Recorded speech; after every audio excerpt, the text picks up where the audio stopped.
আপনারা দেখছেন একুশে টেলিভিশন। চারণকবি বিজয় সরকারের ১২০তম জন্মবার্ষিকী আজ। তিনি ছিলেন একাধারে গীতিকার, সুরকার ও গায়ক। তার গানে উঠে আসে সত্য ন্যায়ের কথা। নড়াইলে গুণী এই শিল্পীর বসত ভিটা পড়ে আছে অযত্ন ও অবহেলায়। মৃত্যুর ৩৭ বছরেও গড়ে ওঠেনি কোনো স্মৃতি সংগ্রহশালা। নড়াইল প্রতিনিধি ফরহাদ খানের রিপোর্ট জানাচ্ছেন মাসুম আলিসা। এই পৃথিবী যেমন আছে তেমনই ঠিক রবে, সুন্দর এই পৃথিবী ছেড়ে চলে যেতে হবে। এরকম বহু কালজয়ী গানের স্রষ্টা বিজয় সরকার। সুন্দর এই পৃথিবী। আসল নাম বিজয় কৃষ্ণ অধিকারী। ভক্ত এবং এলাকার মানুষের কাছে পাগল বিজয় হিসেবে পরিচিত। নড়াইল সদরের ডুমদি গ্রামে ১৯০৩ সালের ২০ ফেব্রুয়ারি জন্ম। মুক্তিযুদ্ধের গান সহ ১৮০০-র বেশি গান লিখেছেন তিনি। বিজয় সরকার প্রায় ৪০০ সখী সংবাদ এবং ধোঁয়া গান রচনা করেন।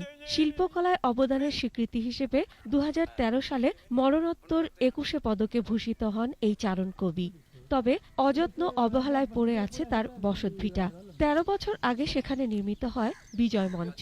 এছাড়া আর কোনো উদ্যোগ নেই।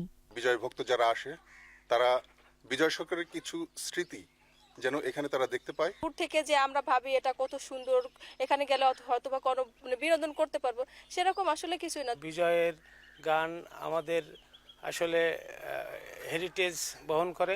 বিজয় সরকারের গান সংরক্ষণেও নেই কোনো উদ্যোগ। ভক্তদের দাবি, বিজয় সরকারের গানের মর্মকথা তুলে ধরতে হবে গণমানুষের সামনে। যারা বিজয়কে শ্রদ্ধা করে, ভালোবাসে, সবার তাগিদে বিজয়ের নিজস্ব সুরটা ছড়াই দেওয়া এবং ধরে রাখা, তাহলে বিজয় আমাদের মধ্যে থাকবে। চারণ কবি বিজয় সরকারের স্মৃতি সংরক্ষণে উদ্যোগ নেয়ার আশ্বাস দিয়েছেন জেলা প্রশাসন। তার প্রতিকৃতি আমরা তৈরি করব এবং তার ভিটের বাড়িতে একটা কমপ্লেক্স করার জন্য আমাদের সংস্কৃতি বিষয়ক মন্ত্রণালয় থেকে প্রস্তাবনা চেয়েছে। ১৯৮৫ সালের ৪ ডিসেম্বর বিজয় সরকার ইহলোক ত্যাগ করেন। সমাহিত করা হয় ভারতের পশ্চিমবঙ্গের কেউটিয়ায়। মাটি ও মানুষের কবি বিজয় সরকার হাজারো মানুষের হৃদয়ে বেঁচে আছেন তার সুর ও বাণীতে। মাসুম আলিসা, একুশে টেলিভিশন।